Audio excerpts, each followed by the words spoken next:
Bom dia, hoje é um dia muito feliz para nós do Jornal Grilé. Estamos voltando com as atividades após 26 anos de interrupção. O jornal que funcionou aqui em Ouro Preto nos anos 90, de 1990 até 1996. E nada melhor do que começar hoje o jornal, essa retomada também estreando nosso podcast. E hoje com um dia muito especial, estamos recebendo aqui o entrevistado é o Fernando Pimentel, economista, ex-prefeito de BH, professor, governador do estado, ministro. E hoje, para conduzir essa conversa aqui com a gente, com Pimentel, eu convidei aqui pelo Jornal Galileu o Rodrigo Guerra, como parceiro nosso aqui do jornalismo da região dos Inconfidentes, e o Rômulo, que são da Rádio Real, para a gente ter esse bate-papo. É um momento muito feliz, Pimentel. Um bom dia a todos. O Jornal Galileu, só deixando bem claro, o Galileu é um ponto na Igreja do Rosário, é um portal na Igreja do Rosário, onde os irmãos se encontravam antigamente esperando a missa começar. Ou seja, é um portal e esperava a missa começar para ficar trocando ideia, conversando. Ou seja, o jornal casa com isso. A gente está aqui para ser um portal que vai ser um ponto de encontro e debate. E nada melhor do que estar com uma pessoa hoje, igual Pimentel, para dar esse pontapé inicial com a gente. Muito bom dia a todos. Rodrigo, Rômulo, Pimentel, muito feliz. Bom dia para você e para todos aqui também. Bom dia, Tonhão, obrigado pela parceria, pelo convite. E o portal vai virar um portal, né? Um portal de informações agora. Acompanhem todos aí. Nós começar com o Pimentel. Que Pimentel, você na campanha do governo do estado está sendo mais citado que outros candidatos. O Zema vira e mexe e fala o seu nome, critica seu governo. Segundo palavras dele, você deixou o estado quebrado, não pagava a prefeitura. Falou que teve prefeito, tentou até suicídio.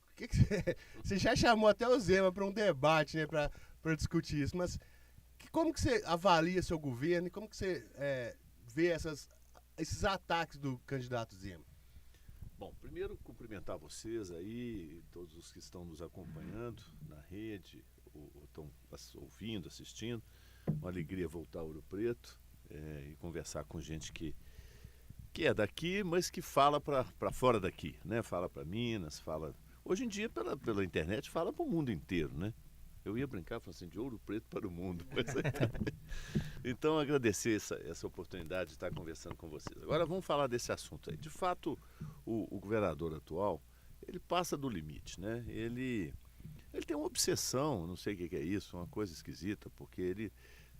o tempo todo se refere a mim, ao meu governo, ao PT, que é o meu partido, e ele não consegue já tem 3 anos e meio que ele está no governo do estado, ele não fala do que ele fez, certamente porque não fez nada, e continua voltando ao tema de um governo que terminou, e que segundo ele foi muito ruim, né? Não é o que os mineiros acham, vou dizer isso para vocês. Pelo menos 2.200.000 mineiros que votaram em mim em 2018. Então eles não acham que o governo era tão ruim. Isso é 20%, 23% do eleitorado mineiro. E muitos outros que mesmo não votando, não concordam com esse tipo de atitude do governador, que em vez de prestar contas do governo dele, fica se referindo ao passado. É como se ele estivesse disputando a eleição de 2018. Mas nós estamos em 2022, né? O povo quer saber o que ele fez, não é o que o Pimentel deixou de fazer, na opinião dele, não na opinião do povo. Primeira coisa. Segunda coisa, eu governei o estado num momento muito difícil, né? Foi a pior crise da República Brasileira, foi aquele período de 2015, né, que eu assumi, até 2018. O impeachment da Dilma, aquela perseguição absurda que foi montada contra as lideranças políticas, especialmente do PT, que foi a Lava Jato, que levou à prisão absurda do presidente Lula, a perseguição contra mim, com essa tal Operação Acrônimo, gerou 8 ou 9 inquéritos e ações penais contra mim, todos já resolvidos. Eu fui absolvido em tudo e os onde eu não fui julgado foram arquivados, porque não tinha prova, né? Mas isso causou um estrago político muito grande. Não só em Minas Gerais, no país inteiro. Eu fui também vítima, eu e minha família, vítima desse tsunami contra nós. Então, isso posto para poder entender. Quando nós assumimos o Estado, ele já estava muito mal financeiramente, o Estado. Os governos anteriores deixaram ele muito mal. E eu deixei isso claro nos primeiros 3 meses. Nós fizemos uma auditoria das contas do Estado e apresentamos, eu dei uma entrevista coletiva mostrando as contas e dizendo que aquilo tudo tinha sido herdado das gestões do PSDB, Aécio e Anastasia. Encerrou aí a minha disputa e o meu, digamos assim, o meu acerto de contas com o passado. Eu não fiquei 3 anos e meio falando mal do governo Anastasia ou do governo Aécio, porque não é isso que o eleitor quer, não é isso que o mineiro quer. Você apresenta as contas, está muito ruim, agora vamos consertar e vamos tocar para frente. Mas o Zema fica o tempo todo remoendo esse negócio e falando mentiras. Ele mente o tempo todo. Então vou dar alguns números para vocês. Primeiro, vocês entenderem, os que estão nos acompanhando aí, o que aconteceu nas finanças de Minas Gerais. O Estado tinha um déficit, quando eu assumi o governo, e até quando eu saí, de mais ou menos 8 bilhões de reais por ano. Diferença entre o que o Estado arrecada e o que o Estado gasta. Quer dizer, ele arrecada menos 8 bilhões do que ele gasta. Então você vai acumulando isso, vai virando dívida, né? O que é essa dívida? Aí é só para não quero gastar muito tempo nisso, mas é importante para o mineiro e as mineiras entenderem. Isso aí é um desequilíbrio causado pela Previdência Pública. Ou seja, a folha de aposentados do Estado de Minas Gerais é muito pesada e o orçamento não dá conta dela. Se você tira a Previdência, tira a folha de aposentados e tira a arrecadação também da Previdência, o Estado é superavitário. O Estado era superavitário em 8 bi. Quando você coloca a Previdência, some os 8 bi e aparece mais 8, porque a Previdência sozinha é 16 bilhões de reais deficitária. Como é que ela é deficitária? O Estado arrecada 5,5, 6 bi por ano de contribuição patronal e do trabalhista, né? Ou seja, o desconto que está feito no salário do funcionário, e o patronal dá 6 bi, a soma. E paga 22 de salário de aposentado. Isso era na minha época, hoje deve ser mais. Então você pega os 8 bi que deu de superávit lá nas contas normais, joga para cá, é 16 o rombo, ainda fica faltando 8. Esse é o déficit de Minas Gerais, que não foi resolvido.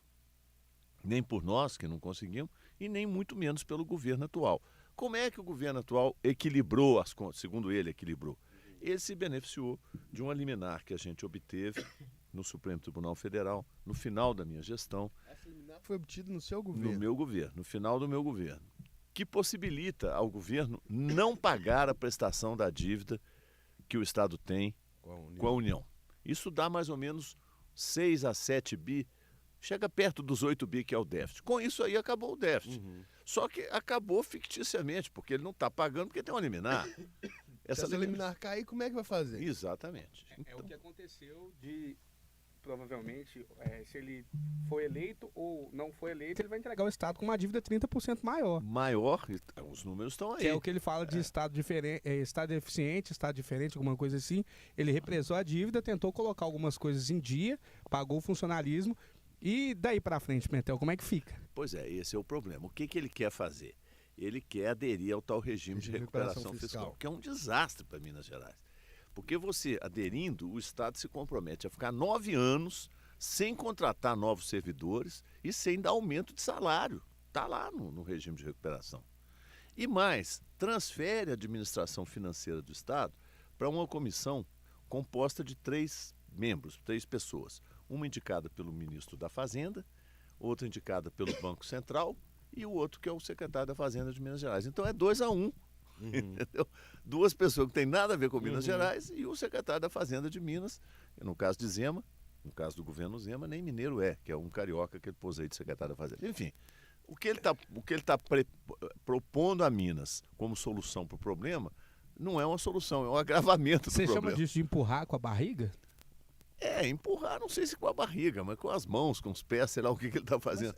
Mas, como que você acha que tem a solução? Porque, em tese, a Previdência vai só aumentar, né? Porque a expectativa de vida só aumenta. Então, a solução, qual seria, Pimentel, na sua visão? Olha, vou te falar que a solução passa necessariamente pelo governo federal e não é o regime de recuperação fiscal. A nossa expectativa, a minha esperança, quando eu fui eleito, como a presidenta era Dilma, eu imaginava que a gente ia conseguir uma boa negociação com o governo federal, repactuando a dívida que o governo tem com a União, reduzindo as parcelas, esticando o prazo. Isso era perfeitamente possível. Por que não foi possível? Porque tiraram a Dilma. Teve um golpe contra ela, teve um impeachment. No primeiro ano, ela não conseguiu governar, porque era as tais pautas, como é que chama? Pauta bomba, né? Aham. Que o Eduardo Cunha aprontava. E no início do segundo ano de mandato, ela foi tirada, ejetada da cadeira de presidente pelo golpe chamado impeachment, que, na verdade, todo mundo sabe que foi Isso impactou diretamente no governo. resultado. Nós ficamos sem... Como é que nós vamos fazer? Aham. Então eu tive que rolar. Eu governei sem dinheiro. Governar sem dinheiro é a pior coisa do mundo, entendeu? Isso explica o que tanto todo mundo fala, Pimentel não pagava os municípios, Pimentel dava calote nos municípios. Essa explicação vem daí? Eu imagino que sim, mas ela também não é verdadeira. Nós não demos calote em município nenhum. Eu vou te dar o número aqui para você perceber. E essa questão dos salários também, nós nunca atrasamos o salário. Nós pagávamos o salário parcelado. Ou seja, eu não tinha dinheiro para pagar no começo do mês, no 5º dia útil, pagava no 15º, no 20º, mas dentro do mês subsequente ao mês trabalhado. Não virava Sempre, o mês, né? não virava o mês. E o importante é que sempre divulgava o escalonamento para Claro, poder claro. equalizar. Então, é um artifício que você usa quando você não tem. O dinheiro era insuficiente, né? E o governo atual tem mais dinheiro, não só porque não está pagando a dívida com a União, mas também porque a receita do governo aumentou. Para vocês terem uma ideia, nos 3 primeiros anos do meu governo, nós arrecadamos 264 bilhões. Então, estou fazendo a conta dos 3 anos iniciais.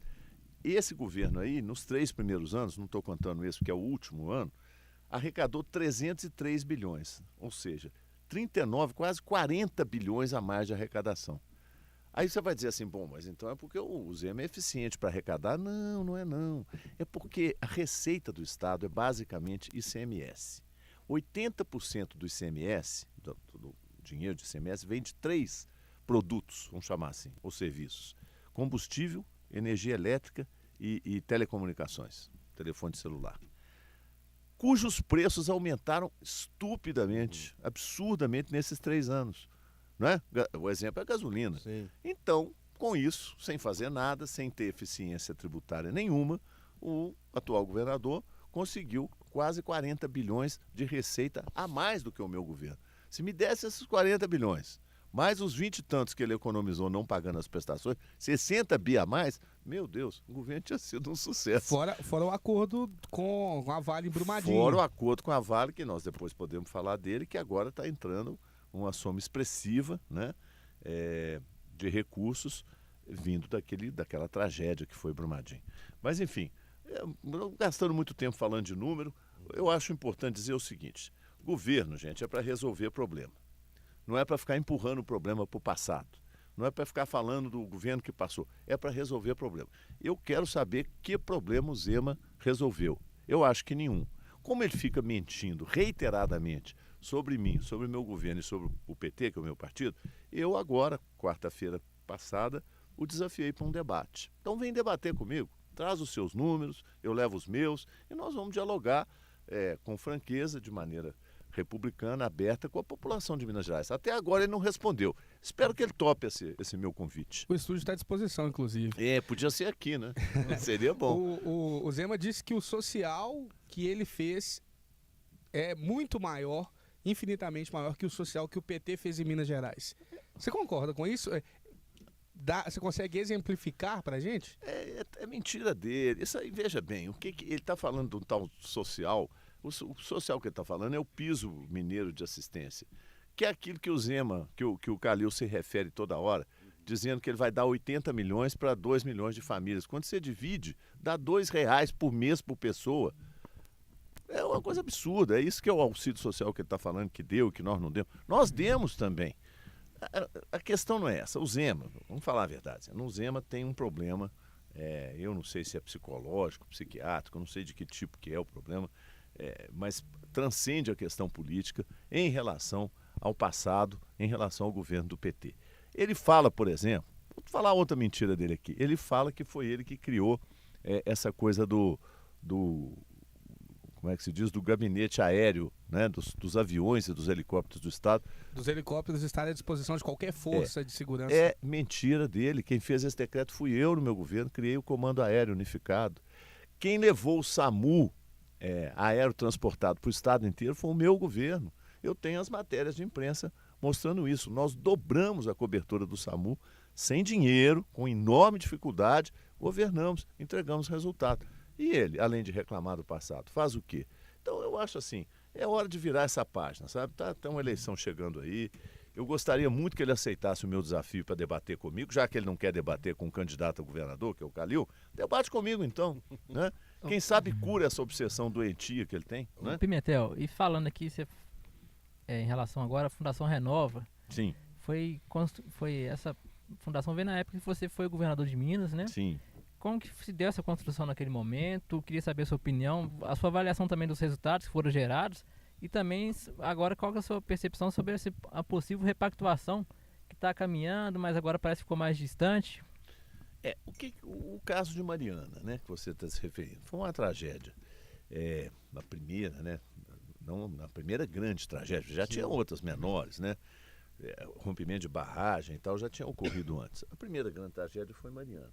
O impacto ambiental dela foi muito maior do que o de Brumadinho. O de Brumadinho teve muito mais vítimas. Vítimas humanas, né? Mariana foi mais o impacto ambiental. Exato, porque pegou o Rio Doce, né? Uhum. Pegou toda a bacia do Rio Doce, chegando até o Espírito Santo. Envolveu um número grande de municípios e o governo de outro estado, que é o governo do Espírito Santo. Então, a negociação de Mariana foi a negociação mais difícil, mais complexa. E era a primeira do gênero no mundo, né? No Brasil. Você não tinha um ponto de partida, né? Não tinha uma referência. Então, ali foi o que foi feito. Foi feito tudo judicialmente. Uhum. Então, você fala assim, o governo do Estado. Mas não foi o governo do Estado. Quem fez a negociação foi o Ministério Público, Justiça Federal e Estadual. Imagine você a quantidade de juízes que tinha, comarcas que tinha no caminho da devastação que foi produzida por Mariana. Chegou-se a um momento em que a própria Vale sugeriu que se criasse uma fundação, que era a Renova, para ela ser responsável pela execução dos trabalhos de recuperação do rio e tal. Bem, naquele momento parecia uma saída adequada. Criou-se a Renova. Hoje, quase 5 anos depois, mais, né? 2015, 22. 7 anos depois, eu acho que o balanço não é favorável, não é positivo. Você acha que ela fracassou? Eu não vou dizer fracassou, é um termo muito forte, mas eu acho que o modelo não é um modelo adequado, né? Gasta-se demais com atividades meio e não com atividade fim, né? O dinheiro custa chegar e fica uma parte pelo caminho, Tudo que digamos a gente assim. já conversou com pessoas aqui, a burocracia Exatamente. é maior do que a do Estado, por Pois exemplo. criou-se a fundação para ela ser mais eficiente que o Estado e acabou que ela não é. Ela é menos eficiente. Teria sido melhor se a distribuição fosse feita para os municípios, né? Diretamente para os municípios. Da forma que foi feito em Brumadinho, quando rompeu a barragem de Brumadinho, a primeira coisa que a comissão de atingido fez, falar assim, a gente não quer Renova aqui. Isso. Tanto que Brumadinho, a tragédia de pessoal foi maior, mas ela foi mais rápida. Né? Tanto que aconteceu até uma briga. Não, a gente quer um dinheiro aqui, fatiou-se a indenização, né? Inclusive o Estado se beneficiou muito com isso, né? Brumadinho, eu seria leviano se fizesse uma análise aqui, porque eu não acompanhei tão de perto como o caso de Mariana. O que me parece de Brumadinho? A Vale foi rápida, e nesse caso eu acho que tinha razão, em cobrir as necessidades imediatas das famílias, né? Criou uma bolsa e começou a pagar um salário para todas as famílias de atingidos, não só em Brumadinho, como abaixo ali no Rio Paropeba, né? Bom, quanto a isso, sem dúvida nenhuma, foi rápido e foi eficiente. Mas isso resolve o problema de sobrevivência imediata das pessoas. Não resolve o problema estrutural de longo prazo, que as pessoas perderam a sua referência. Essa é a verdade. Não perde só a casa, perde o local de trabalho também. Eu conversei com muitos agricultores ali do Rio Paropeba, não podem mais ter atividade agrícola, porque a água está contaminada. Né? Não podem nem abastecimento para consumo humano, também impossível. Então, isso provocou já um desequilíbrio, um desajuste, digamos assim, social gigantesco. Casos, um grande número de casos de suicídios, de pessoas que simplesmente não conseguem se adequar a essa situação. O cara foi agricultor a vida inteira, agora ele vai fazer o quê? O outro era pescador, não pode mais pescar. Bom, aí a negociação que está sendo feita é um volume gigantesco de recursos para fazer obras no estado inteiro. Eu não estou dizendo que sou contra, não. Acho que é interessante obrigar a empresa, no caso a Vale, a ressarcir de forma que todo o estado seja beneficiado. Mas, pelo último desenho que eu vi, para Brumadinho mesmo não tem nada. Pouca coisa, né? Não tem nada. Tem para as famílias. Mas Tem mais para macacos, inclusive. Ali. Tem mais para macacos, exato, que é a Nova Lima. E não tem para Brumadinho. O que vai acontecer com aquele município? O que nós vamos fazer com Brumadinho? Porque Brumadinho não tem uma vocação explícita para nada. Não é uma cidade industrial, não é uma cidade histórica como é Mariana ou Ouro Preto. Não é, entendeu? Então nós temos que achar uma vocação para a cidade, senão ela acaba. E as pessoas estão se sentindo abandonadas nesse sentido. Tudo bem, você recebe 5, 6, 7 mil reais por mês para ficar parado em casa, mas isso não é uma perspectiva de vida. Então, eu acho um negócio muito sério. Eu acho que vai ser necessário uma revisão desse acordo de Brumadinho também, né? Com um olhar um pouco mais, vou usar uma palavra chique aqui, mas é a que me ocorre no momento, um olhar um pouco mais holístico, entendeu? Mais globalizante. E você falou agora sobre essas pessoas que moram no Rio Doce, perderam emprego, não têm renda hoje. É uma situação muito triste aqui em Minas Gerais. E agora você está querendo tá como candidato a deputado federal, ou seja, a sua ótica vai para o nível nacional. E a gente pega hoje o momento de desemprego, embora esteja diminuindo, é uma taxa muito alta ainda. E a gente vê o salário mínimo não está crescendo mais acima da inflação. O que você enxerga assim também como economista, como um gestor público? Qual que é o caminho que a gente tem hoje para a geração de empregos, tanto no Brasil e aqui em Minas Gerais, para aumento da renda também? Tonhão, veja bem, a primeira coisa é o seguinte, o país tem que voltar a crescer. Né? Crescimento econômico, no caso do Brasil, tem que ser alguma coisa próximo de 5%, senão não é crescimento, senão você está só repondo o que nós perdemos nesses anos todos de recessão econômica. Né? Voltar a crescer. Aí o sujeito fala, mas como é que faz isso? Eu acho que não tem outro caminho a não ser um pesado programa de investimento público. É dinheiro público que faz o país crescer. Isso é assim em todo lugar. Não é só no Brasil, nos Estados Unidos também é assim. O sujeito fala, não, mas lá é o mercado, é a iniciativa privada. Coisa nenhuma. Lá é o Estado que injeta dinheiro e aí sim, as empresas privadas vão expandir, vão se beneficiar disso, o mercado vai aumentar. Mas se não tiver investimento público, não tem como crescer. Então, o Estado, não estou falando do Estado de Minas Gerais, estou falando o aparelho de Estado, tem que recuperar a capacidade de investir. Né? Um país que gasta 500 bilhões por ano, agora vai ser mais, 600 bilhões por ano, pagando juros para os rentistas, juros da dívida pública, tem que reduzir isso e julgar esse pagamento, esse dinheiro para investimento público. Então, acho que é o primeiro caminho. Né? E aí, aquilo que o presidente Lula fala com muita propriedade, tem que colocar os pobres no orçamento, não tem outro caminho. Colocar os pobres significa aumentar a parcela de dinheiro que a economia gira, que vai para o bolso dos mais pobres, da renda mais baixa, porque eles é que fazem girar a roda da economia. Né? Então, essas duas receitas simples, eu diria que é por aí que nós vamos ter que começar retomando com o presidente Lula, se Deus quiser, presidente a partir do próximo ano, né? Retomar o caminho do crescimento e da justiça social. Pimentel, a gente não pode deixar de citar aqui você é candidato a deputado Sim. E vai ter que lidar, provavelmente se eleito, com o orçamento secreto, com o Instituto do Orçamento Secreto. Como que você vê? Isso é uma corrupção legalizada? Como é que você enxerga esse orçamento secreto aí? E só antes do Pimentel responder, Diga. você vê alguma associação, o próprio Lula disse que o orçamento secreto é uma espécie do mensalão, né? Você vê alguma ligação entre os dois? Seria pior que o mensalão? Não, veja bem, é muita coisa numa pergunta só. Primeiro que o mensalão, isso que a gente fala, é uma ficção. Não existiu. Nunca houve isso. Nunca foi pago mesada para ninguém disputar voto. Lógico que não. O governo ia pagar mesada para os deputados do PT, que eram do governo, eles já iam votar nos projetos do governo mesmo. Então isso é uma conversa que foi criada lá atrás. dentro desse tsunami que foi criado, não só contra o PT, mas contra a democracia. Agora nós vimos o resultado que deu, elegeu esse monstro aí, esse fascista chamado Bolsonaro, para presidente da República. Então, não teve essa história de mensalão. Mas, voltando ao tema do orçamento secreto. O presidente Lula usou uma expressão outro dia que eu acho que ele está certo. Ele disse, isso aí é uma usurpação do poder.